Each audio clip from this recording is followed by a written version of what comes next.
yeah, but I'm so stressed out because of all these things. I'm like, yeah, but you're just going through a test. Here's the thing. If you fail the test, what happens? You repeat the grade. Now, if you've been stuck in life for 10 years or you've been stuck financially, it already tells me everything that I need to know about you as a person.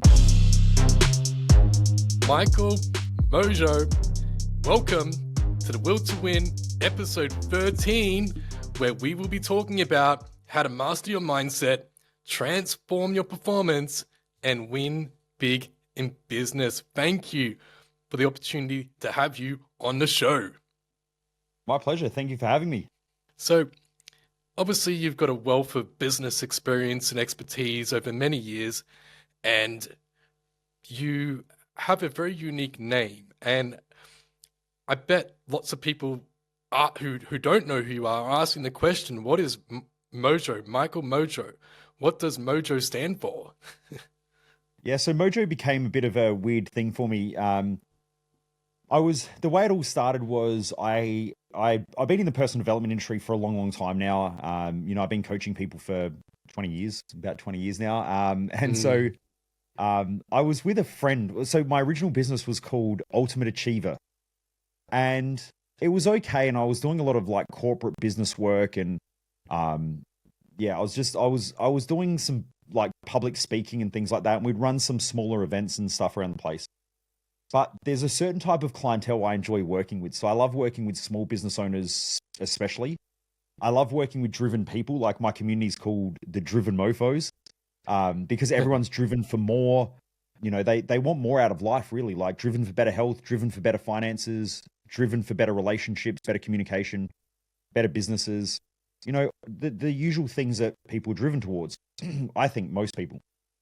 But I was just getting some more corporate-y type work, and I think that the corporate environment isn't my environment. I'm a coach, not a speaker. So I did some work a couple of weeks ago for a large business organization, and they said, Michael's a speaker, like a public speaker and whatever. And I said, I'm not, I'm a coach. I help people to solve problems and to move forward and to progress and achieve more.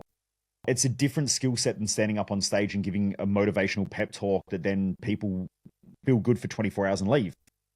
But anyway, I was doing that in the corporate industry for a bit, and I wasn't really enjoying it because I felt like there wasn't the growth there in people. I like seeing people grow. I like seeing people overcome their problems, overcome their barriers, and keep pushing towards growth. I think that's the greatest gift we have in life, is the ability to grow and overcome our problems. And definitely, we solve one problem, we create another problem, and so on.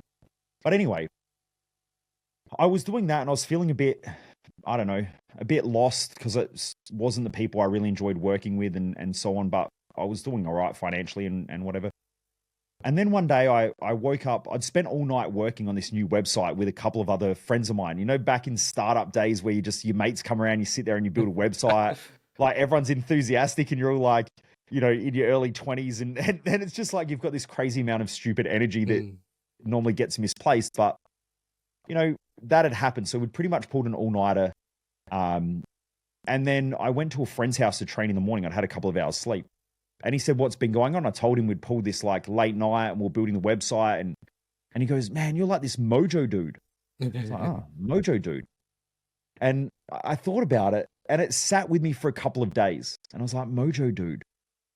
And then I remember just something clicked and I ran to my wife's office. She had this little office at the time. And I ran into her office and I'm like, I'm the Mojo master. She's like, what do you mean? I was like, I'm the Mojo master. And she goes, I hope I can swear. But she said, what the fuck are you talking about? And I said, I'm the Mojo master. And she's like, I don't know what you mean. Whatever you're saying is, I don't know. And I said, look, we have to rebrand as the Mojo master. So that was sort of our transformation from the Ultimate Achiever, which was our original business, to the Mojo master. And then that business operated under that brand for a period of time. But what I realized was there was a bit of a disconnect. I liked the name, but I didn't really connect with it. And then over time, the branding sort of shifted and I created Mojo Human Performance Institute because I wanted to have bigger impact and bring in other coaches and have different types of events and build something to scale. My big business mission is to build businesses that help people perform better, both in life and business. And so I knew I needed to leverage more people and I couldn't build it off my personal brand alone. So I created Mojo Human Performance, and then I realized that if I keep calling myself the Mojo Master, that's going to put limits on our growth. And so I just changed it to Michael Mojo, and it sort of stuck. And now I go places And people are like, Mojo. And so Mojo's like the thing Yeah. that's stuck. And even people wouldn't call me the Mojo Master. They just call me Mojo. So that's why I kept the Mojo part. But really, Mojo, when I looked it up, is an African folklore. And in certain tribes, they used to carry around a bag of Mojo. And a bag of Mojo would keep away bad spirits or bad energy and bring in good energy and good Wow. spirits and good luck. And I was like, that's essentially what I do. That's Yeah. quite an inspiring story. Thank you. It's everything sort of came together naturally, and sounds like it was just a process that evolved over time, and now here you are, really dominating your industry in performance, helping people get the most out of their lives and achieve the highest level, which is Yeah. Something you mentioned was like evolution. I think part of the process of life, which most people mistake, is that we're always evolving. mm, I always say this in my events, like if someone can describe me in 2 years from now as being the same person as I was 2 years ago, tells you a lot about that person. I want people to say, Michael's like this, but what they're describing is who I was, not who I am. Because who I am is an evolution of myself, someone who's consistently growing and learning and adapting. Like I sometimes go to my parents' house for dinner and they'll say, yeah, but you're always angry. I was always angry, right? I'm a mm, redhead. I got expelled from school for fighting. You know, I had my nose broken. I got stabbed in the head with a bottle. Like I used to be hyper aggressive and that's who I was back then. But it's not who I am. Now I'm pretty calm. So, you know, when I first started the business, I had people, old staff members who left and they're like, Michael's erratic. I was erratic when I first started my business because I didn't know what I was doing. Now I'm really calm. I'm a lot more structured. So I like to hear people describing who I was because yes. that's a past tense. It means they're stuck in it, but I've outgrown them. If people keep describing who I was in the past, it tells you that they haven't grown, but I have, because they don't have the ability to adapt to realize that people around them grow as well. So yeah, life's an evolution. Business is an evolution. Everything's always changing. It's always in flux. Certainly is. And just expanding on the point of evolution, you talk about creating a winning mindset. And my question for you is, what are some of the processes that you help your clients or the people that you speak to when it comes to achievement? Like, how do you help them develop that mindset of no limits, of pushing yourself to new levels and becoming a whole new you?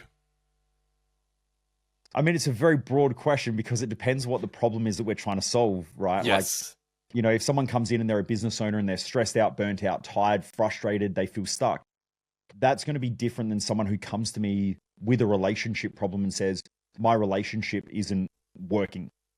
Now, there's some foundation principles that I can go over because I think that strategy always has to be built on principles. And most people make this mistake of trying to build a strategy without understanding the principles of what winning or what working looks like already.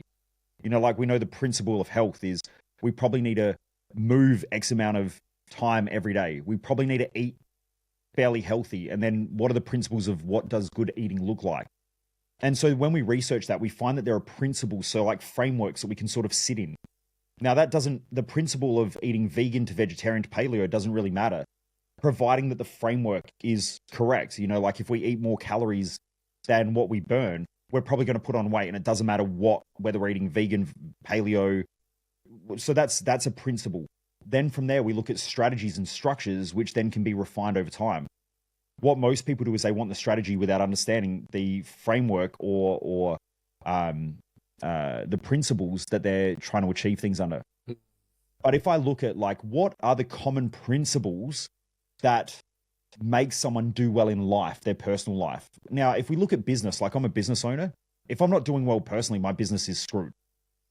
Most people don't realize that. In fact, I was just on the call with one of my clients I've been working with now for 5 years. We've grown their business from doing about $1 million a year in revenue. And I think at the moment they're doing about 14 million on average, and their profit margins are wild. Yeah. So their profit margins are good. You know, they're making over 7 figures profit every year.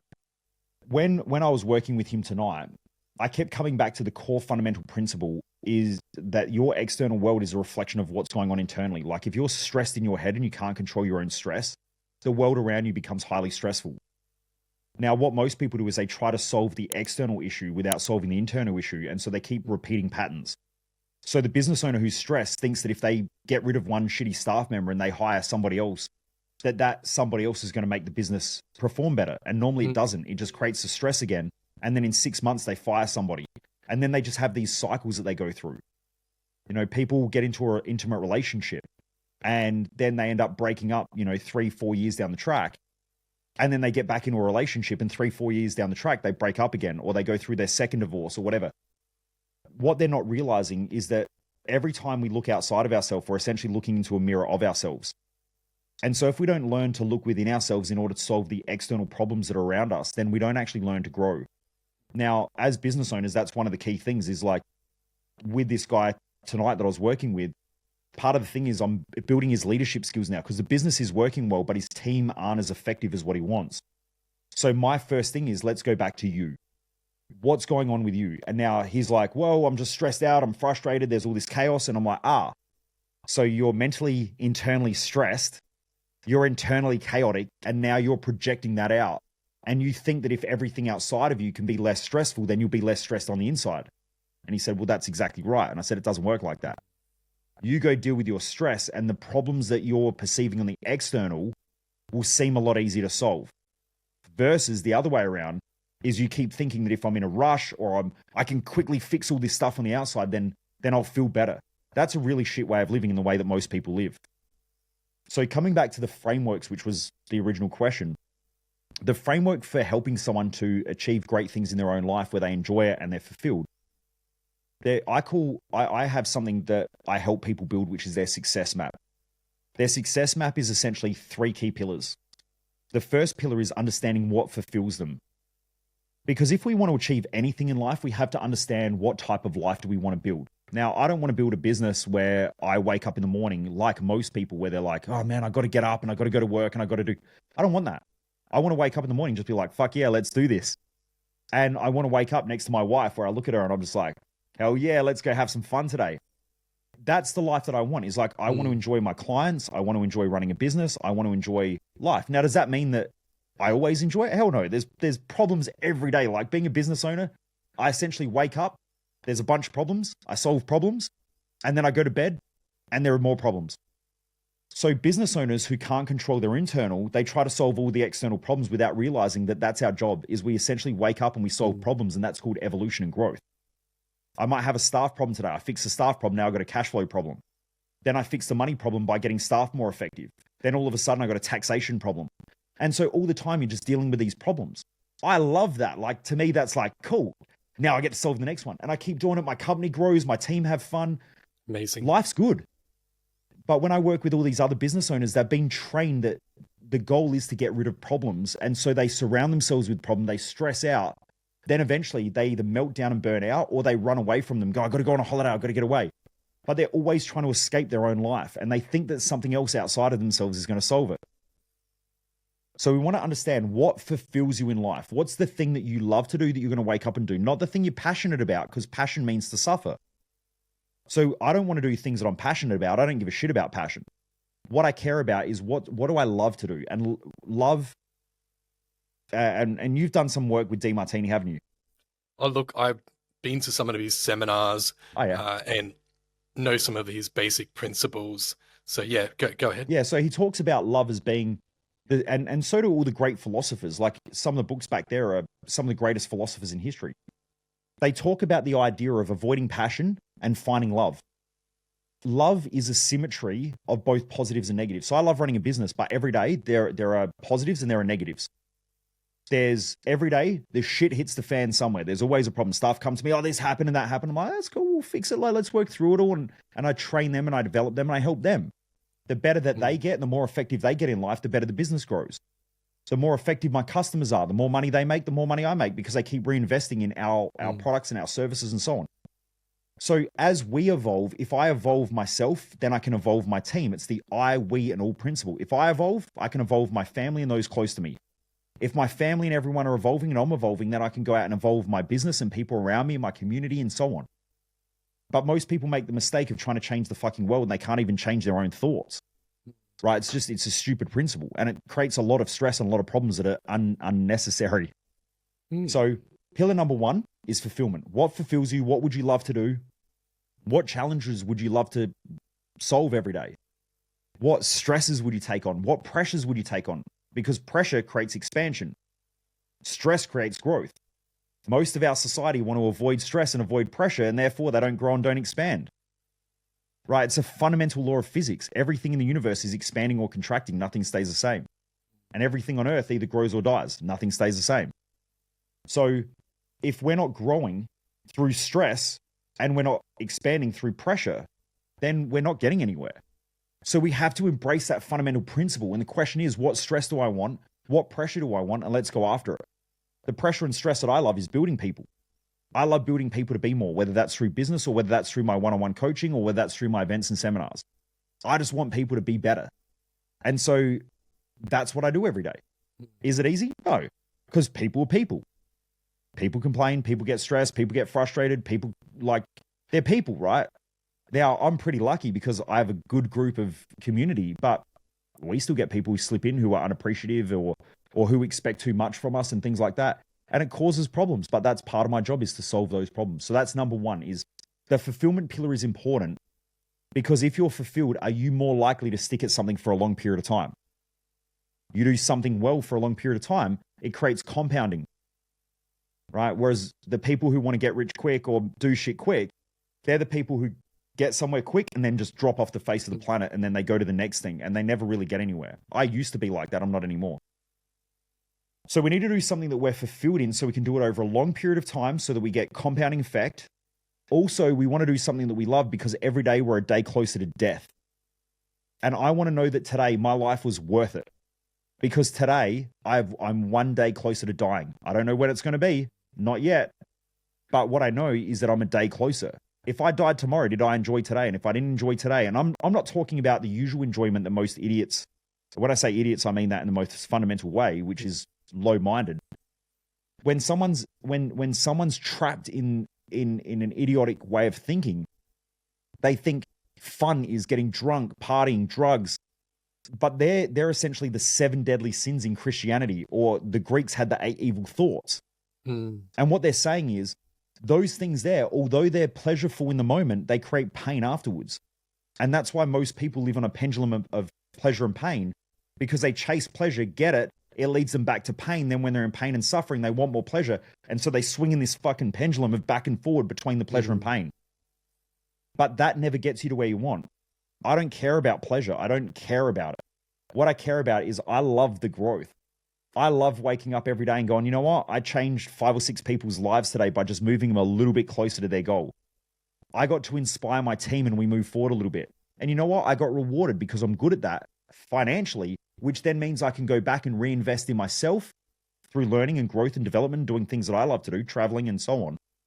And then I get to go and invest in my team more. And we keep doing that. And now you're expanding as a business. You're expanding as a family. You're expanding as a community. So we've got to find out what we're fulfilled in doing, or if not, we chase pleasure and pain all the time, which always leads in circles. Hence the 7 deadly sins, or the 8 evil thoughts from the Greeks. And also, a lot of people in the personal development field quote people like Marcus Aurelius. But in Marcus Aurelius's book, he clearly states that we need to avoid the passions. Yeah, almost everyone in the personal development space talks about finding your passion, doing things that you're passionate about. Whereas the greatest philosophers in history spoke about avoiding the passions, because passions are pleasure. So anyway, that's fulfillment. The second pillar is you need to know your direction, because without direction, you won't have drive. So we want to be driven towards something that's meaningful for us, which comes from a long-term mission, documenting our visions. Now, we all have unique visions that pop into our mind and things that we believe we can achieve in our lifetime. I personally have never thought about going to space. I don't think about it. I don't really care. I think about building a massive business where I'm running events and seminars with tens of thousands of people and working with the best people on the planet in all different fields, which I've been able to already do, from Olympic athletes to rich listers and so on. They've been my private clients. So that is a vision that's etched in my mind that I keep working towards and I keep building. You have your own unique visions, and so does everybody else. They need to be documented, because that documentation gives you clarity on your mission. The mission is the path to get there. And then you set goals. Now, goals, most people mess up goals as well because normally they get excited. And if you get excited about goals, you think that you're more skilled than what you are. When you do that, you set big goals with a small skill set and then you fail at them and then you beat the shit out of yourself because you feel like you didn't get what you wanted and you feel guilty and ashamed. And that's that negative cycle, the negative loop that most people get into. So something that's really important is your goals. And I talk to business owners all the time about this, but also this relates to the general public. When you set goals, any goal or anything that we're doing into the future is essentially we're looking into a crystal ball. Now, if I said to you, I think that you should invest in a certain, let's say I'm going to tell you that I think you should invest all your money into, let's say abalone farming, right? Do you know what abalone is? Interesting. Right. So abalone, for those who don't know, is like a seashell, right? Is it a mollusk or whatever? But essentially they're an ocean fish that is quite expensive, right? It's not even a fish, but anyway, it's like a shellfish. There's probably a marine biologist on here who's going to flip out, but anyway. But my point is, if I told promo. Yeah, if I told you to do that, you'd probably sit there and go, this guy had a mirror ball. Like if you went to your friends and family, so this guy had a mirror ball and he said he looked into the future and he saw that abalone farming was going to go really well. What would your friends and family think? Right? They'd think that you're a weirdo. Yeah, right? what's Because wrong you're with listening this to guy? this guy, yeah, who has this magic ball, right? Because we all know the magic person who can see into people's future, and we all know that it's bullshit. Now, when people set goals, we're essentially looking in our own mindset into the future, trying to create predictable patterns. And if we look at our past behaviors and our past way that we utilize our own skill sets and the people around us and our own resources and other people's resources, it should give you some sort of predictable pattern. Now, that predictable pattern should lead us towards the goal. But again, it creates a probability. When people set goals, they're like, I'm going to go carve this thing into stone. I'm going to over-exaggerate my skill set. I'm going to set this big fucking thing that I've like, I have people come to me and they're like, I want to be a millionaire in 12 months. And I'm like, cool, you can do that. Just a quick question though, based on your past experience, how much did you earn in the last 12 months? I earned 60 grand. Okay. Well, maybe they just had a bad year. What happened the year before that? Oh, it was 60. Okay. And the year before that? 60. So we've got 3 years of consistent 60K. Now, I'm not saying that you can't go from 60 to a million, because you can. But what I'm saying is the probabilities based on the experience that you've got, the knowledge that you have, the skill sets that you got, the chances of you achieving that is probably in a decimal place with many, many zeros in front of it. Now, is there a chance? Yeah, you might have a 1 in a billion chance. But if you're going to bet your life on that, or you're going to bet your life savings on that, it's probably a pretty shitty goal. What I would rather do is create a better probability. Like if someone walks into the gym and they say, I want to lose 20 kilograms. Perfect. We can do that. But now the question is, what's the time frame? Right? If the person needs to lose 20 kilograms and they need to lose it in 2 weeks because it's their wedding, the only way that that's going to happen is they're going to have to either cut the fat off and have surgery, which means their wedding is going to be really uncomfortable because they're going to be in full-blown recovery from a major surgery, or they're going to have to chop limbs off, or it's completely impossible. So that's a shit goal.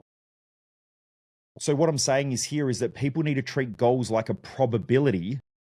And then if you get feedback that your goal setting ability is not good, then you need to use that data and change the way you set goals.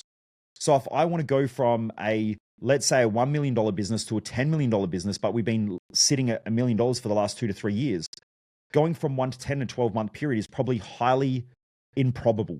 It's not saying it's not impossible, but it's highly improbable unless a lot of inputs change. So now what we probably need to do is go back and reassess. Even growing 100% in 12 months is pretty tough. So let's go back and let's figure out how we're going to do this and create a proper fucking game plan instead of pushing ourselves to the point of burnout, exhaustion, anxiety, stress, frustration. What that tells me about that individual mentally and emotionally, and I'll get to the third pillar in a minute, by the way. Sure. What that tells me about that individual is that they love setting them up for failure, because failure and consistently beating themselves up and feeling like shit is actually their motivator and their driver. And so people who beat the crap out of themselves and feel really bad all the time, they will go through a cycle where they self-depreciate, beat themselves up, and then they'll go really, really hard again in order to prove their value to themselves again and in order to prove their worth. And then they'll go really, really hard. They'll overexert themselves. They'll burn out, and then they'll beat the shit out of themselves again so that they can get back into that self-depreciating state, and they just stay in that loop. It's not a way to a great life. You're getting closer to death. Not a great way to live. Not going to enjoy life. It might achieve some things. It's not going to be fun.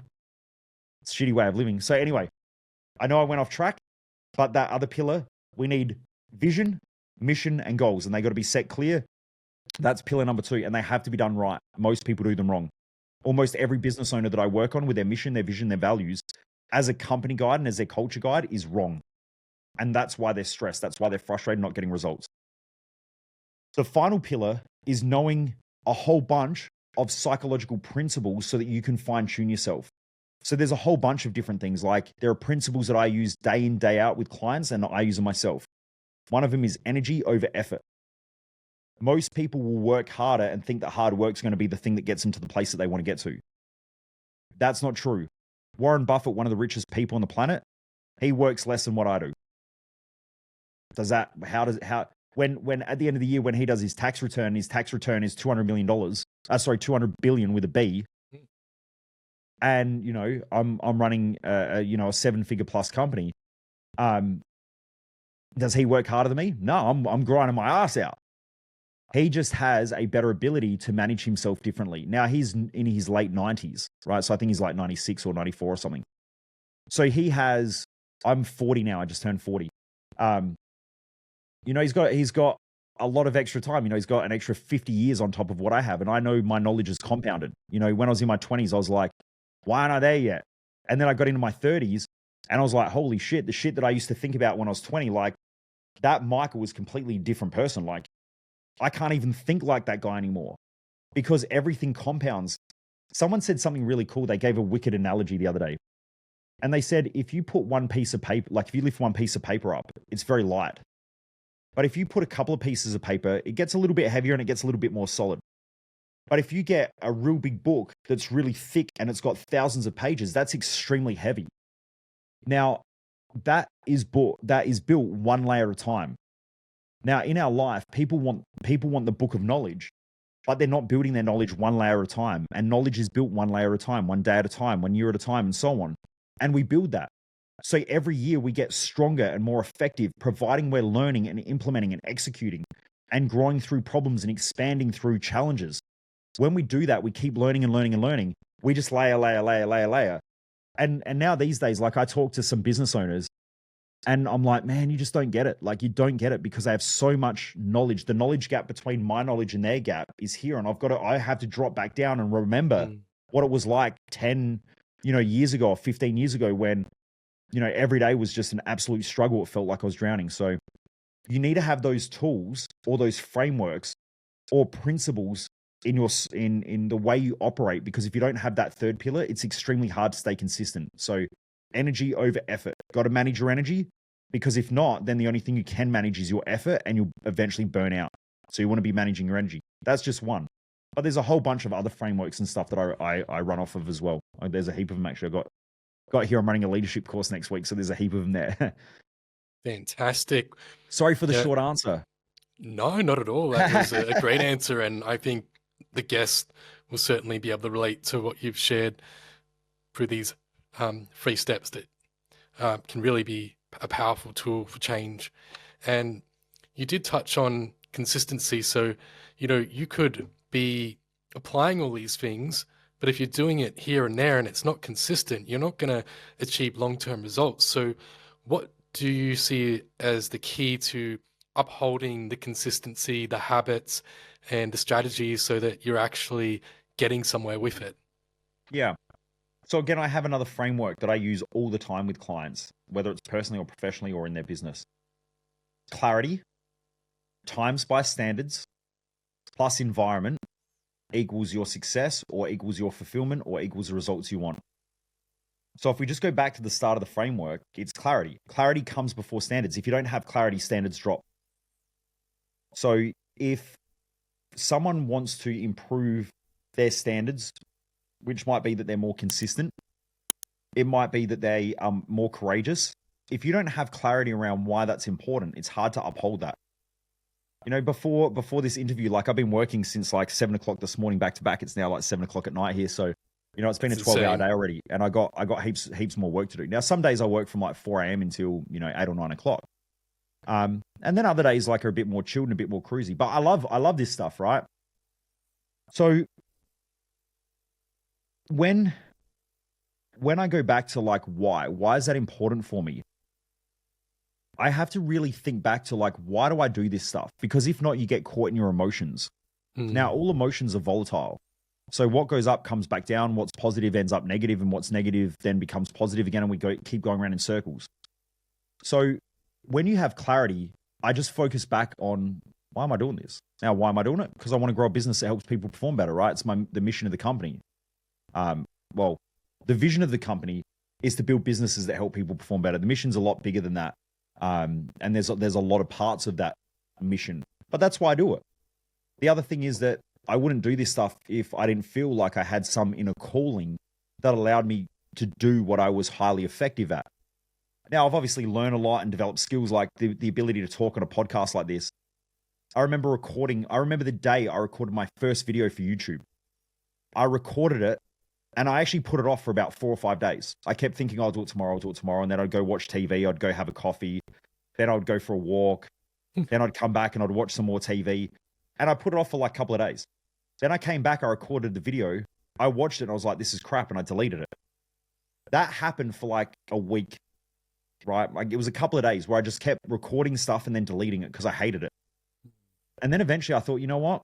One of the principles I have is you always have to start shit first. And I don't mean start shit as in start the object. I mean, you are going to be shit when you start. So when you know that you're going to be shit, then you don't put these high standards on yourself and pressure like most people do, where they're like, I've got to be good. If you look at me on a podcast, we're talking about this, in my podcast, I do a podcast 5 days a week, Monday to Friday, most weeks, not all the time. But then I do 3 guest podcasts or 2 guest podcasts minimum every week. And I have been doing this for a long time. So I'm probably like 250 podcasts in with other people. Do I think that I'm amazing at them? No.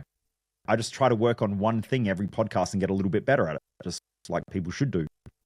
But if you look at that and you go, wow, I should be like his level, then that self-comparative, you're gonna crush yourself in it. You're better off just starting and being shit and realizing that your first podcast, no one cares and no one listens. And your mum and dad or whoever in your family are probably going to tell you that it was great, even if it sucked. But by the time you actually get good, like this year, I'm doing a tour in the US and I'm working with some big names over there and things like that. By the time you get that opportunity, you have developed those skill sets that allow you to be there because you've earned the right.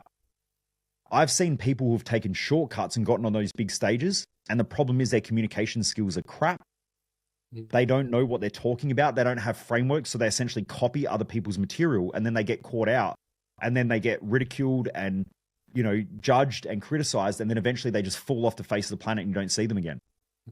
So even though it sucks that it's taken me years of doing this stuff to get where I am, the thing is that consistency and the reasoning behind the consistency, so having a real clear mission and vision and that purpose, that why behind why you do what you do, helps you to create that consistency. And then that consistency over time is that layer of paper, one layer at a time, until you become so good at something that by the time you are noticed for being good at it, you do really, really well. I hope that answers the question anyway. Oh, it certainly does. That's such a good answer. And thank you. So you also talk about emotions because everyone, goes through challenges. Everyone goes through experiences that aren't the best, that probably they might feel a bit depressed or unhappy about. And one key to success and even performance, performing better is being able to manage your emotions effectively. So do you have a framework or a set of principles that you guide people or your customers through to be able to better manage themselves emotionally? yeah, there's not so much one framework. There's a bunch of different frameworks that I've learned over the years. So, like, breath work is a big thing at the moment, right? Like, It is, yeah. the coaching industry, like, I've been in the industry for so long now that you see there's these fads. And, like, I remember I first heard about Wim Hof and ice baths like 10 years ago, I think, when something happened and it was like one of his first YouTube videos. And my friend said to me, "You heard of this guy called the Iceman?" I was like, "Never heard of him." And he showed me. I remember watching it at dinner, and I got home and I was watching it. And he hadn't even launched his like online subscription platform yet. That came like a year or so later. And I was watching this guy and I was like, "Man, that's cool." So I started having cold showers. That was like 10 years ago, and I started doing his breath work. And then I watched it, like it slowly started and the movement grew and the movement grew and the movement grew. And now it's like every coach on the planet's like, "Gotta have an ice bath, gotta have an ice bath." And even people who aren't coaches are like, "Man, ice baths." I'm seeing it all over Instagram. Yeah, but it's a fad, right? I mean, that's been there for a long, long time. It's just that people get hold of it. The same as breath work. Like, breath work's been around for thousands of years, but it's like, it's this new thing. And then everyone comes out with their new bullshit methodology is like, "Yeah, but you have to breathe like through one nostril and then you got to like push your ear back and then do it this way." Because it's like, they all try to find their unique spin on some bullshit. That happens all the time in the coaching industry. And then eventually it dies out and then there's the next thing. And then it dies out and then there's the next thing. So what was your question again? I just had a complete mental blank and I think I went way off track. It's all good. So just going back to emotions. Emotions. Yeah. So with emotions, we have to understand that what emotions are, right? Now, if you look at the research around what an emotion is, there is so much conflicting evidence. Now, here's the crazy thing. Science doesn't even know. If you look at the literature, science actually doesn't even know what an emotion is. They know that we have them, but it can't clearly define what an emotion is because there's too much debate around what it is. So that's pretty crazy considering that people can be diagnosed with emotional disorders, such as depression, anxiety, things like that as well. So, or mood disorders. So I won't bury down that rabbit hole. But anyway, emotions are up for debate. But when I did a lot of research, what I found was that there seemed to be a causal chain. And I talk a lot about this I run an event called Thrive Time. And that's the event where we help you build your success map. But when we go into the emotional stuff and the mental stuff, there was a causal chain that took me about 6 years of study to try to figure out what it was. Now, essentially what happens is if we go to birth, you have an egg and you have sperm. When they come together, you're essentially taking the genes of the father and the genes of the mother and combining them, both of them, in order to make the genes of yourself, right? Now, in that process, there's something called epigenetic tagging. That epigenetic tagging has a lot to do with our parents' mental and emotional states and the challenges that they're having in their life at the time of conception. So our parents essentially gift us with a life journey of problems. Now, remember how I said that evolution is essentially solving one problem and creating another problem. So we never get rid of our problems, although the delusion that humans have is that we're going to get rid of problems. So business owners who are the most stressed think that they're going to get rid of problems, right? And they think that if they can just solve all these problems, then life gets easier, and it doesn't. The problems just get bigger. My financial problems now are way bigger than my financial problems when I first started, because now my tax bill has a lot of zeros on the end of it, whereas when I first started, my tax bill was nothing. So, and no one sues a broke person. And now with more staff, there needs to be more management. There needs to be more systems, more processes, more infrastructure. That causes problems. So, and I was talking to a business owner about this tonight, and I'll come back to the emotional imbalance stuff. Sure. I said, you've got to be clear about the problem that you're solving in your business, because if you're a business owner and you're trying to solve cash flow, it means you need to get sales. When you get sales to solve the cash flow problem, it creates a delivery problem. So if the example of this is like, if I'm selling hats, if I sell 10,000 hats, now I need to deliver 10,000 hats. So I need to now go to China, get these 10,000 hats, get them put on a boat over here. Now, if I've already paid for the hats, there's a massive problem with cash flow because I'm waiting for 10,000 caps to land before I sell them. So I've got a huge cash flow problem. So now I've sold these 10,000 caps. I've got to wait for them to get here. Customers start complaining. Now I've got customer service problems because they're waiting. The boat's been held up for an extra 2 months. They're at customs. Then from there, I get them and I go, oh shit. 1 out of every 10 caps, so 10% of them are faulty. Shit. Now I got to send a bunch back to China. I've got to get them to send these other ones back across. So now these other customers have, but here's the thing, we've sold them. So now we've actually solved the cash flow problem, but now we've got customer problems. All that happens is in business and in life, we just keep revolving around in problems. Now, if we do a good job, there's something called a noosphere that Vygotsky spoke about, the philosopher. And what he said is that we go through these spheres of growth. Where you're at right now in your life, this is anyone listening to this. When you're going through any challenge in life, you're stuck at a level. And those levels are like school. In grade 1, you're like, oh, cool, it's fun. You're in grade 1 now. You're a bit bigger than reception. And you're like, yeah, cool. This is good. It starts off easy. Everything's great. You start learning some stuff. You mess around a little bit. You might do some homework. You might not, if you're like me. Get in trouble a little bit. And then one day the teacher comes in after a whole year's worth of work, or it might even be a whole term. And they hit the big T word. And they go, we've got a test. And you're like, oh shit, not a test. And then you get all stressed out. You start worrying. You're like, crap, I can't remember half this stuff. I better study. You've got to cram. It forces you to grow. It's uncomfortable. It sucks. You're afraid. What if I fail? All of these things come up. It's like the most uncomfortable time. Then you go through the test, and after the test, you're like, well, I've either failed or I haven't. Let's see. Now you get your results back. Cool, I passed. And then you go back to that same journey again where you learn, you grab a whole bunch of skills, and then a test happens, and then you get fear, worry, stress, concern.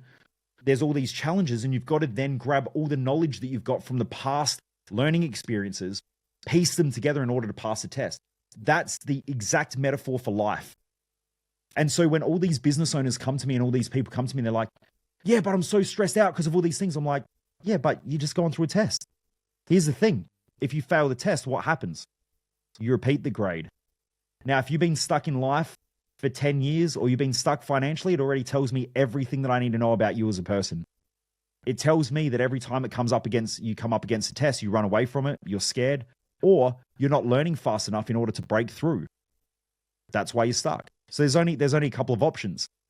You stay where you are right now and you can just keep repeating grade 2, or you go to grade 3. But in order to go to grade 3, you've got to have all the stress, all the pressure, all the learnings. You've got to integrate all your thinking. You have all the doubt, all the fears, everything like that.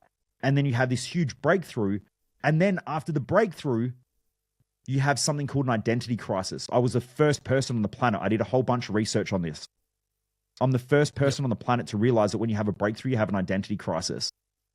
And so you start questioning yourself about everything again. You're like, I don't even know what I want to do anymore. I don't even know if I'm going in the right direction. Is this for me? I don't know whether I want to be married. I don't know whether maybe my relationship's not working. I don't know. Should I quit my job? Should I not quit my job? Am I making enough money? Do I really want to be here? I don't know whether, like, what about my kids? All of those what ifs and all of the questions start resurfacing again. And what it does is you've got to reconfirm you as an individual and where you're going. Should you reconfirm it again? Hence the need for a success map like I teach. Once you break through, all of a sudden you're like, cool, now I got clarity again, bang, and now I'm off. You're learning, you're having this experience, life becomes fun again, you enjoy everything. And then after a period of time, depends on how fast you're growing, you sit there again, you're like, oh shit, everything's getting tough. There's all these challenges, there's all these fucking problems. I don't know why I'm having to deal with all this shit. And oh man, this is tough. Now we're getting the next challenge again. Are we going from grade 3 to grade 4?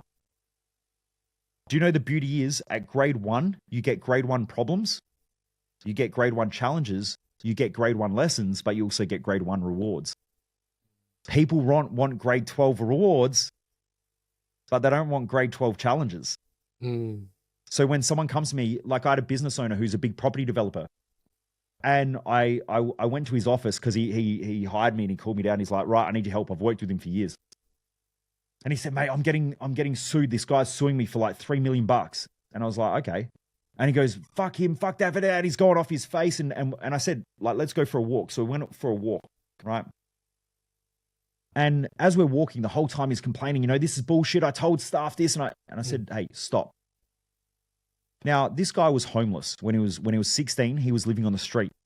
And he speaks about part of his journey of having to use a toilet block to wash himself.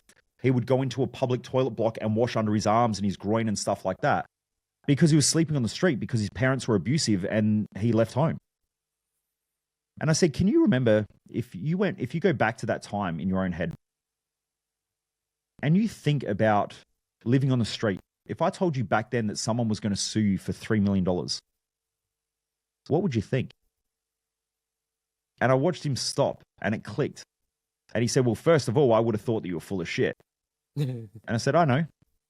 And I said, the other thing is, does anyone sue a broke person? So is someone suing you because you don't have $3 million? Or are they suing you because they know you got heaps of money? And he stopped and he smiled and he's like, of course they're suing me because I have heaps of money. And he goes, and I said to him, that's my point. You've got shit tons of money. Just be fucking grateful. Because the only reason why you're in this position is because of the level of the game that you're playing. So appreciate the level and appreciate the game. And he smiled and he said, thank you. Wow. So my point is that you are rewarded proportionally to the level that you're playing the game at. If you think that you're going to get to level 12 when you can't even handle the stress at level 1 or level 2, then you're never going to get there. Now, some people skip grades. So if for instance, if you inherited $1 million off of parents who don't develop your skills to manage your finances and don't understand the pressures of however they've developed the money. So let's say that they have a big business. Let's say the business has $100 million in revenue or $100 million, it's worth $100 million. They die, business gets sold off. That $100 million lands in your bank account. Yet at the same time, mummy and daddy have protected you from having to deal with financial pressure and financial stress. And every time you got yourself in trouble, they get you out of it and they babysit you like the little baby that you are. Then all of a sudden now you've got $100 million. That's like walking into the gym and seeing someone lift 200 kilos on a squat and just getting under the bar and going, I reckon I can lift that. And you pick it up and all of a sudden, bang, now your spine's crushed, your legs are broken, everything like that. You just got absolutely destroyed. You want to watch parents destroy their kids? Watch them give away their inheritance and never train them on how to look after their finances or how to manage their money. So you want to make sure that you're bringing your kids up to the level of the game that you're playing. Now, if you have a look at great people who have done that well, Gina Reinhart in Australia, people say, oh, she inherited billions of dollars. She inherited whatever it was, like I can't remember, but let's say it's $3 billion. She inherited it with $3 billion and ended up growing it to become the richest woman on the planet at one stage. I think she's the richest self-made woman on the planet because there are a lot of people who have inherited money and then just given it all away or lost it. But she essentially got that money and then became self-made because she made way more than what her dad ever did, way more. James Packer's the same. You know, Kerry Packer's son. He inherited a heap of money. He's still a billionaire. He's kept all the money. The Murdochs, they've got a lot of money. There are a lot of people out there who have done a great job at training their kids to be able to handle that amount of stress and pressure. Because that child, if they're at a level 300 financially, that kid better be at a level 300. They better be able to handle level 300 problems, or if not, it's going to destroy them. So coming back to the imbalances, like how do you handle your emotions and things like that, there's a whole bunch of different tools. So first of all, different levels require different tools. So one of the key things that I teach people straight away is whatever you're focusing on is whatever you're going to consistently bring into your life. Now, a lot of speakers have spoken about this, but what does that mean?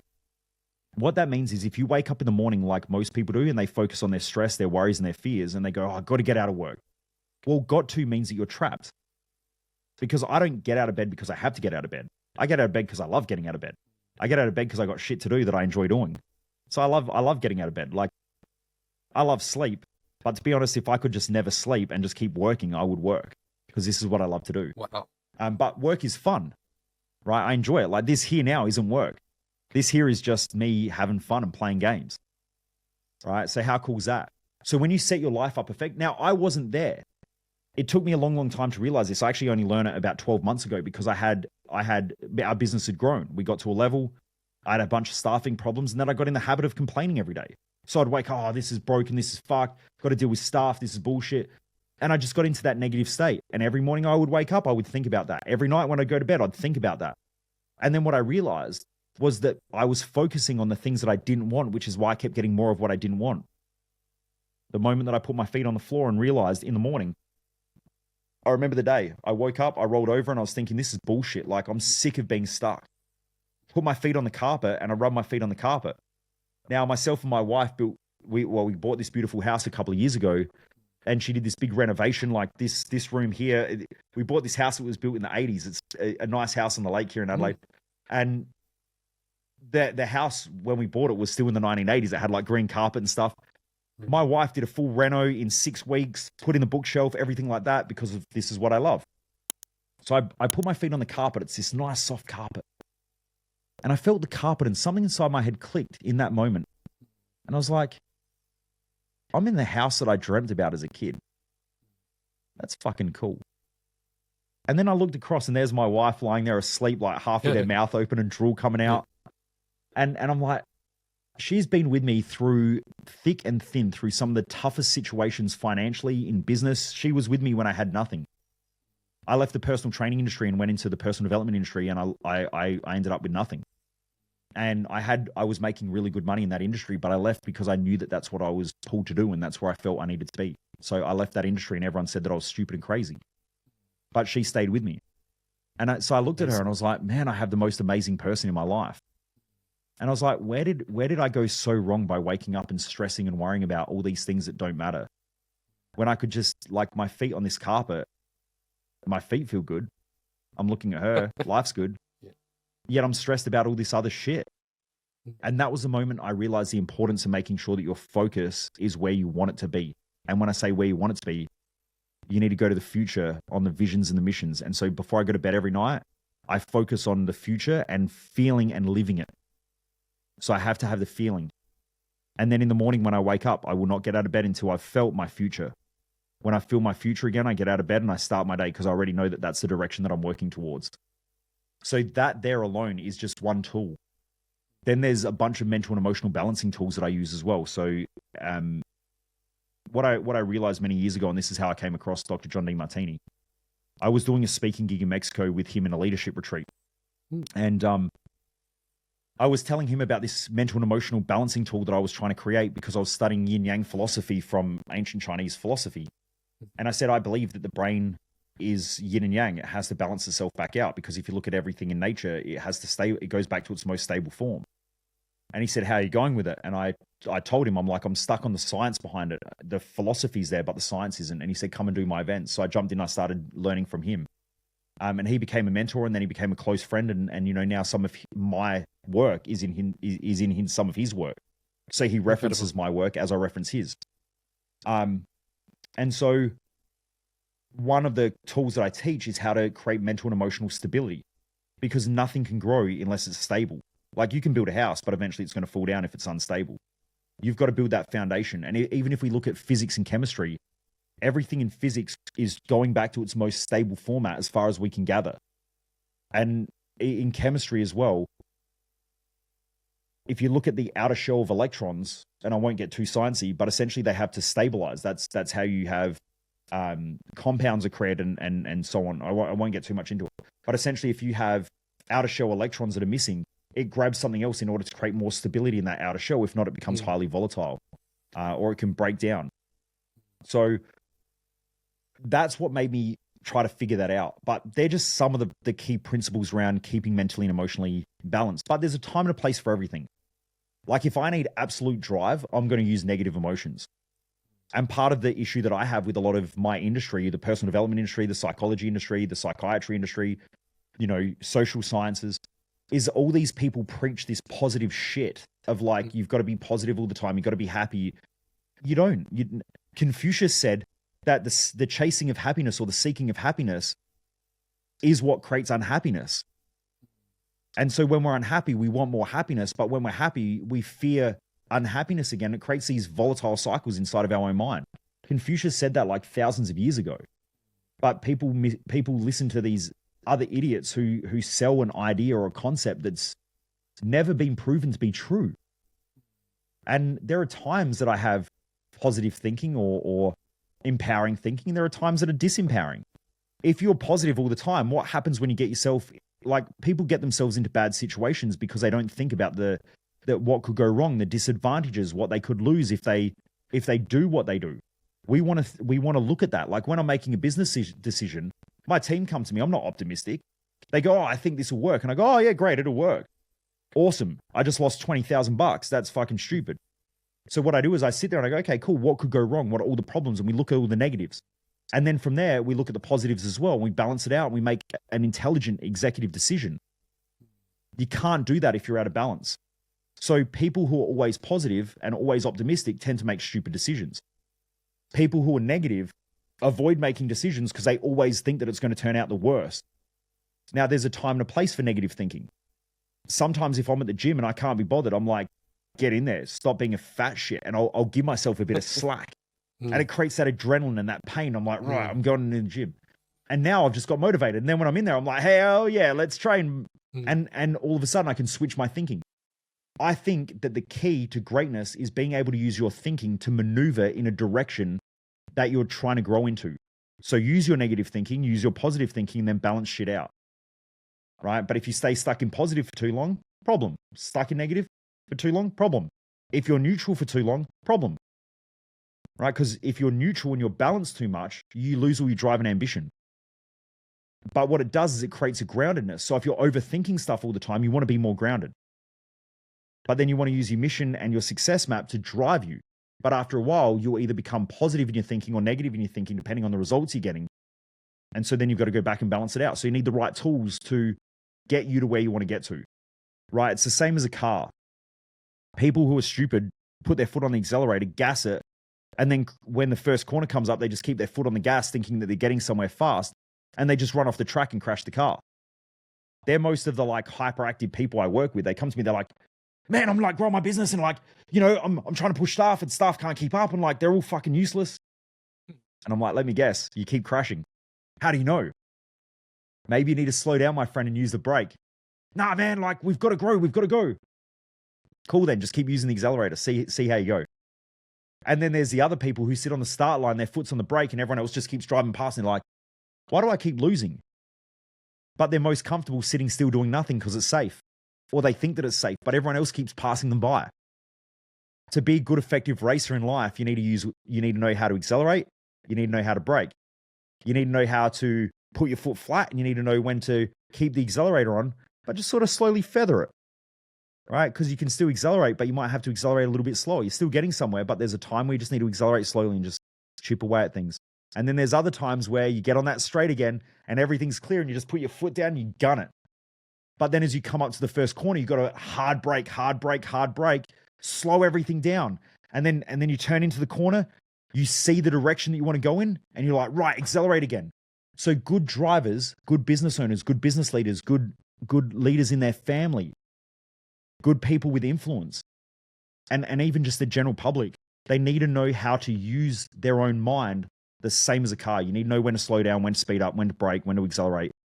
And sometimes you want to just put your foot flat to the floor, but the conditions don't say that it's right to put your foot flat to the floor. Like if you're in rain and it's raining heavily and you don't have the right tires on, doing that is a silly idea because you're going to crash. People do that in life. They're in bad economic environment and they're like, nah, we want to grow, when what they should be doing is consolidating and slowing down. And so they crash. But life's like that as well. We go through times of growth, time for consolidation, time for shedding away some of the things that don't help us or give us an advantage anymore. And then we just keep moving. So like you'll know as you go through your own growth stages, sometimes you lose friends. Sometimes you lose communication with family. We have to lose things in order to gain things in life as well. And so part of your own growth and part of business growth as well is that you grow, you consolidate, you shed, and then you grow into the next stage. And that's just a cycle of growth. If you have a look at nature, that happens all the time. But most humans are like, grow. That's like accelerate. And then they wonder why they crash, they burn out. You know, it's ineffective. So I hope that answers the question. There's no one tool, but there's a bunch of frameworks and ideas and thoughts that I've hopefully given your audience as well, where they can just think through things a little bit differently as well. And you know, hopefully it helps them. Absolutely. It's been very helpful. And we'll come to the final question of the podcast episode. And you talk about performance, and we've obviously talked about winning. But how do you work your ass off. Like you are just, but you go, but you also have balance. Like you always bring it back to balance. So you have that yin yang mindset. But how do people keep that energy? How do entrepreneurs like myself, people who are still trying to establish their business and grow and advance, like how do you keep that energy consistent? Yeah, there's a few different things that I can give for that question, and I could probably go on for hours on that one question alone. But like, I remember a quote years ago, and someone said the only way you know where a boundary is when you cross it. Mm. Now, you only know your own boundaries when you cross those boundaries. So a lot of people in this day and age worry way too much about balance, and they're like, I meet these business owners and they're like, oh man, I want more balance. I want more work-life balance. And I'm like, I don't even know what that means. And they're like, well, I just want more work-life balance. And they use it because society's conditioned them for this silly idea that they've never even thought about. Now, our idea of balance really comes down to our values.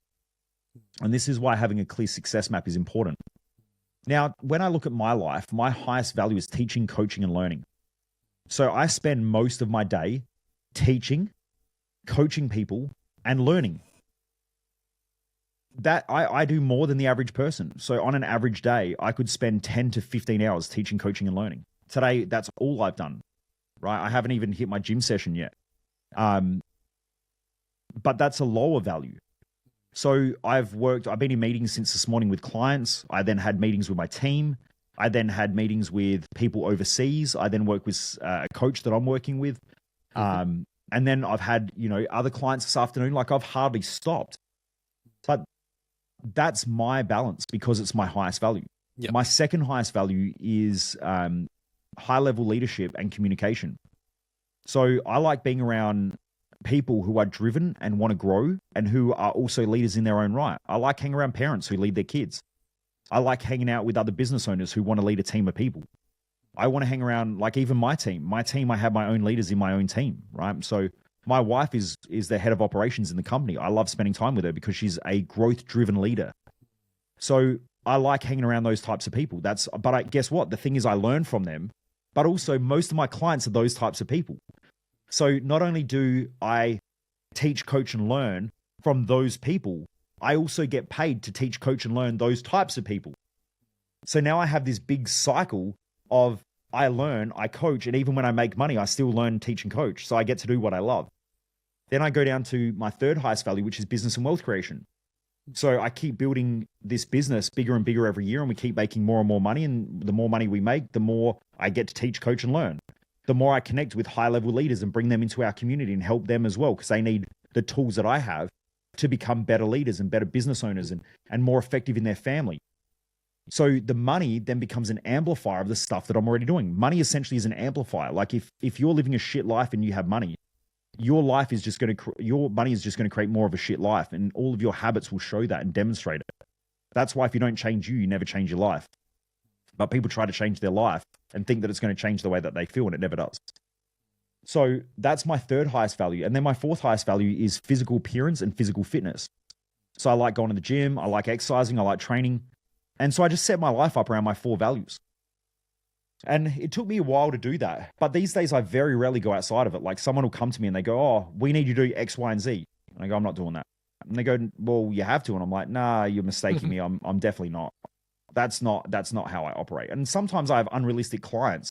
I sometimes pick up a client who is just unrealistic and they want me to be something that I'm not. And I just go, look, here's your money back. I'm not your guy, go somewhere else. Now they lose out on working with one of the best coaches in the world because they're unadaptable and they don't accept me for being me. That's silly. Now, if you're any type of leader, if you don't accept people for the way that they are and then work on growing their skill sets, which make them more of themselves, then you're setting yourself up for failure. Because you can't turn a lion into a fish.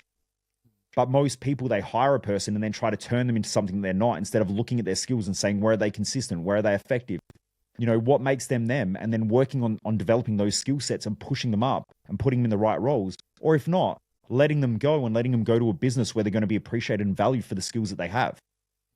Right? So these are things that keep people not effective. I can't even remember what the question is because I just sort of stole it and went crazy. Good. It's so good. It was all about your energy and energy balance and balance. Yeah, but I think you've answered it quite well. So just coming back to it, because I want to round off the question for you. I hate to leave people just hanging. When it comes to that, your lifestyle balance, there is no such thing as work-life balance. Like if you have a low value on career or a low value on work or a low value on business, the fuck makes you think that you want to work? So your work-life balance is going to be crap. Now you can work an 8-hour day, but if you have a low value on work or career or something like that, or something that's going to expand you within that career, you're probably going to be working an 8-hour day if you need money to pay bills. And during that 8-hour day, you're probably going to do about 3 hours worth of work, and you're going to spend most of your day avoiding working because it's not what you want to do. And unfortunately, there are plenty of government departments, there are plenty of councils who get free money. Now, anytime that people get given money without doing something, so giving something for nothing, they'll waste it. And so when a government wastes money and they go, oh, we don't have enough money, what do? They just raise taxes. Nothing off their skin. They don't give a shit. So then we give them more money and then they just go and waste it again because there's no accountability on their behalf. But then what they can do is they can give that to other non-productive members. So everybody knows that there are plenty of people in the council or council workers, not all of them, some of them are very good, but most of them get frustrated because they want to work and they want to be productive, but they're around people who get paid really, really well to do nothing. So essentially they're being rewarded. And I watch them. I watch dudes who are around the council area. I'll walk past and I go for a walk, and an hour later they're still sitting in their truck just on their phones. And I'm like, hang on, the lawnmower's on the back. What's going on here, lads? Now, people go, yeah, but they're probably taking their lunch break. Believe me, they ain't taking their lunch break. That's a common pattern of behavior. Because if you're driven, your lunch break is like 10 minutes. Or you work at your desk while you're still working if you're driven. So what my point is that even your values dictate what you call work-life balance. Part of the reason why I outperform most people in our society, both financially and in business and things like that, isn't because there's some secret skill. It's just because I live my values. I like working. And so if the average person, let's take someone, for instance, who works an 8-hour day, if they are 8 hours productive, but I love working. So like, as I said, I'm doing 7 until 8. So 7 a.m. till 8 p.m. tonight. Actually, I'm going to work after this anyway. So I'll probably work till 10 or 10:30. If we look at that day, now, if I do that every week, let's say the average working week is 38 hours. So let's round it up to 40. If I work 80 hours and I'm more productive and I'm more effective and I'm more efficient because I'm more engaged in what I do, my productivity isn't just double because I'm working double the amount of time. I might create 6 or 7 times the amount of produce at the end of that week because I'm just more effective. So if you add that up over a 10-year period, they might be 40 years behind where I'm at. Right now, they're not 40 years behind in actual years, but they're 40 years behind in work. And that's why a lot of people lose the game and they're non-productive. So what we want to have a look at, and there's nothing wrong with that. It's just that you have to realize that part of the reason why I drive a McLaren is because of my values. It's not because it makes you less valuable. It's just because my life and my lifestyle is tailored in a way that makes me love work and push really, really hard to grow a business and things like that. But that doesn't take away from the fact that someone who has a high value of family, they're probably the most amazing mum and amazing dad, which I probably would not be if I had kids. I would not be as good as what they are. My sister is an amazing mum. Her family's her highest value. She is one of the most epic human beings when it comes to managing kids. And the way that when the kids get upset, the way that she deals with them both firmly but fairly is phenomenal. Whereas I watch my brother-in-law, he gets upset quick. Now, he's got a higher value on experiences and travel and hanging out with his friends and and socializing and things like that. So when the kids get upset, he has a very short patience, right? Whereas my sister, she's very patient with them and she just knows how to communicate. Now, she's never done communication training for kids, but she just gets it. Now, she's a way better mum than someone who has a low value of kids, right? That doesn't mean that they can't be a mum. It's just that they're going to be different. Now, their balance is going to be different. My sister wants to spend as much time with her family and her kids as she can. Now, she also has a high value of career. So she will spend as much time as she can with the kids and she's super productive and present with them. But when she's working, she's a machine. And then she goes home and so that's her lifestyle balance. Yep. Not the same as my lifestyle balance, not the same as your lifestyle balance, not the same as my mum has a completely different lifestyle balance to that as well. And so does my dad. So lifestyle balance is a way that works for you. Then we have mental and emotional balance as well. And this is why that success map is so important. Because without that, you don't know what your actual balance looks like, and you'll probably burn out, you'll be stressed out, you'll be frustrated, you'll be overwhelmed, right? And all of those things, those negative emotions and experiences that you're having are essentially a red light on your dashboard telling you that there's something wrong. And the worst thing that happens is now people go to the doctors, they get medicated and all that stuff to shut that shit down. But that's like getting a bit of sticky tape and putting it across the red light on your dashboard to tell you that you got low oil. The emotion's there for a reason to say, hey, there's something going on here. That has to shift. We've got to do something differently. We've got to change. So what we want to do, and I think I got onto this before, actually, I got off track. But our thought processes, I went into genetics. When a child is born, and I'll swing it all back and I'll wrap it up for you. Perfect. When we're born, the sperm and the egg, when they come together, are essentially exchanging information. The only thing that evolves through the universe, according to physics at this current time, is is information. And even energy contains information. So light contains information. So information is the thing that evolves. Now, if we look at the passing on of genes as passing on information, our parents are essentially passing on information about the environment and also about themselves. They're passing on all these bits of information about what are my fears, what am I scared of, what am I worried about. And so there is a lot of, if you look at evolutionary psychology, you'll see that there's this idea or this theory, and I guess it's a scientific theory as well, where we're a lot more genetically like our parents or our grandparents than what we think. And so, yes, we can grow and we can evolve, but our genetics heavily influence us. They influence our psychology, they influence our fears, they influence our worry, they influence our anxiety, they influence a whole bunch of things. So then when we're born into the world, we come into the world with these perceptions that have already been gifted to us from our parents and their own imbalances. Now, what I don't want you to look at your parents and go, oh, you fucked me up, because they didn't. They just gave you the information. They were given the same thing, and they've been working hard their whole entire life to try to better themselves than what their parents were. And your job is to do the same so that you're in a better spot for your kids. And then your kids will do the same thing. So that's called evolution. No one's fucked up. It's just that's part of evolution. That's the game. So now, when we come out into the world, our eyes, our smell, our touch, our hearing, everything like that becomes aware of this external world, this external reality, which then we have to navigate. When we take in that information, it goes into our brain, and our brain creates perceptions or meanings behind what everything means in the outside world. And so when a child is learning what the outside world means, and they're attaching meanings to things. And then from those meanings, they create beliefs and they create stories. So stories are essentially a bunch of beliefs and meanings. So now what happens is in our own psyche, we have these beliefs and meanings and essentially stories that we've partially taken on epigenetically because we're probably going to be more responsive to fear. And if we're more responsive to fear, our perceptions then pick up fear more. Then we go, oh, well, when I go outside, there's people. That scares me. And so now we might have some sort of social anxiety disorder. That's not saying that you actually have social anxiety. It's just saying that you're more receptive to potentially being like that. But our job now is to resolve that and figure that out through our life, right? So now that person lives life. When they have those thought processes and those perceptions, our brain doesn't really do too much. Our nervous system regulates our movement and our flow of movement, but it doesn't actually get us to move. The muscular contraction and things like that cause us to move normally happen through chemical changes in the body first.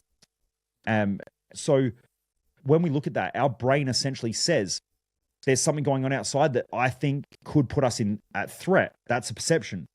Our brain then signals certain things through neuropeptides and neurohormones or neurochemicals, which then change hormones in our body and neuropeptides. That then floods through our cells. Our cells then interact with those chemicals, which then now start to change the way we operate and the way we move. But it also changes the way we feel. So my studies on emotions, essentially emotions are driven from thoughts. So thoughts drive emotions drive behaviors reinforce thoughts and perceptions, and then now we have a causal chain which keep people looping.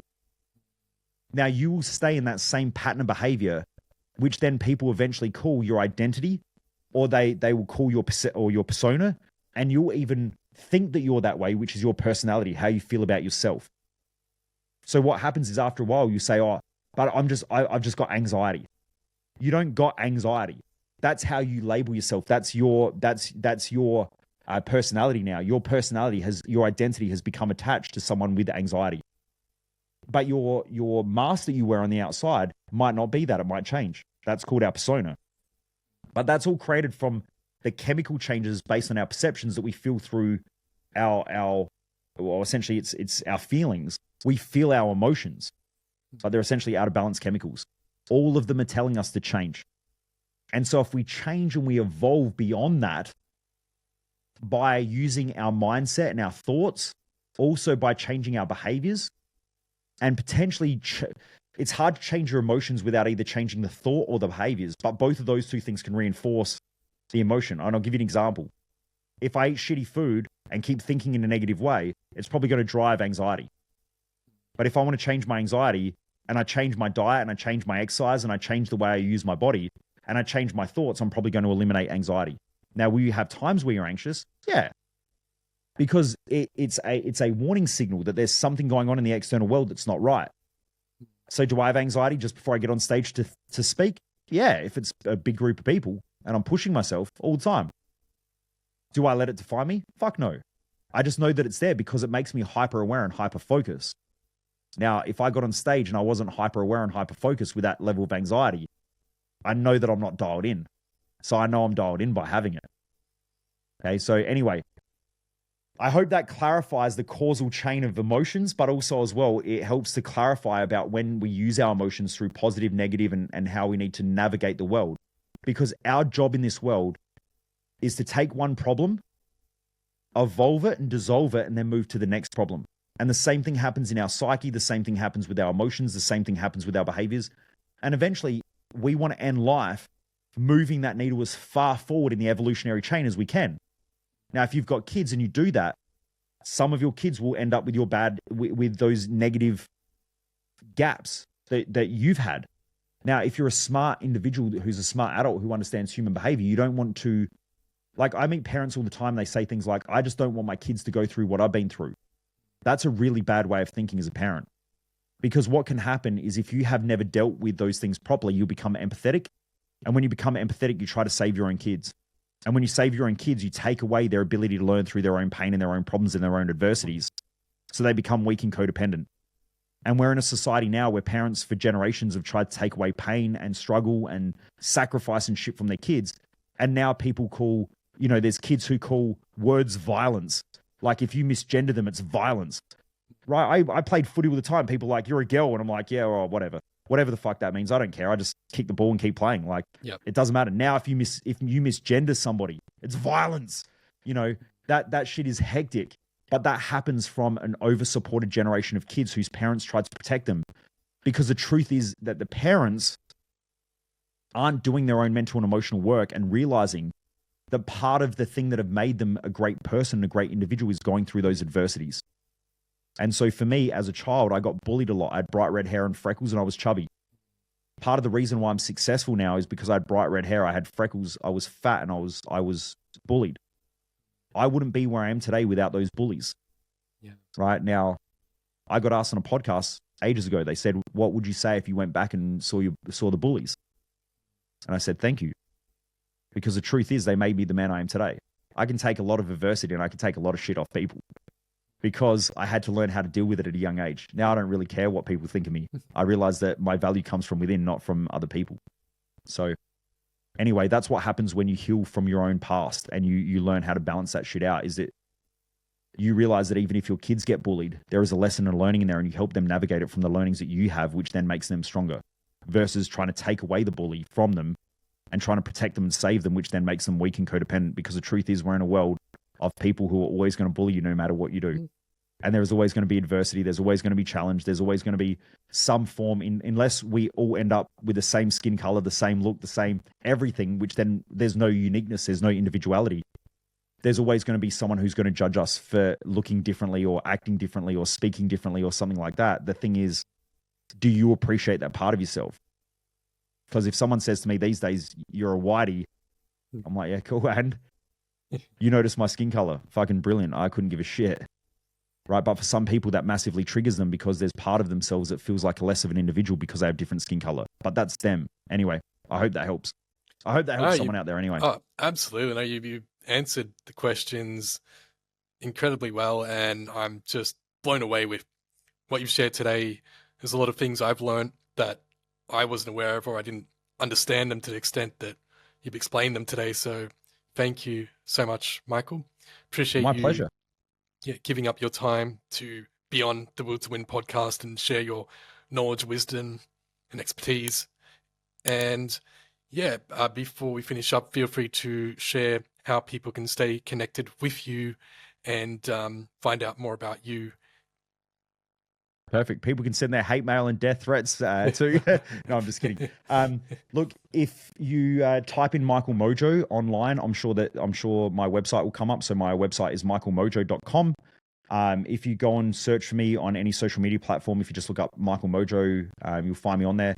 My Instagram page, which is where I'm highly active and I spend a lot of time speaking to the community and stuff like that on there, is Michael Mojo _success. So you'll find me on Instagram on Michael Mojo _success. And the other ones as well, I think are just either Michael Mojo or Michael Mojo 00, something like that. You'll find me, like people will find me if they want to find me. That's it. Yeah. You just gotta look for the mojo. That's all you need to do. 100%. Look, if you send me a message and then you start getting message about cryptocurrency, foreign exchange, or anywhere where you've got to give your credit card details online, it's definitely not me. You've definitely got the wrong page. The wrong mojo. Yeah, but the wrong mojo. There's definitely scammers out there who try to make false fake pages and stuff like that. But you'll know my page. Fantastic. Well, that's it. All done and dusted. Thank you, Michael. Awesome. Most people waste their life, and I just don't want you to be one of them.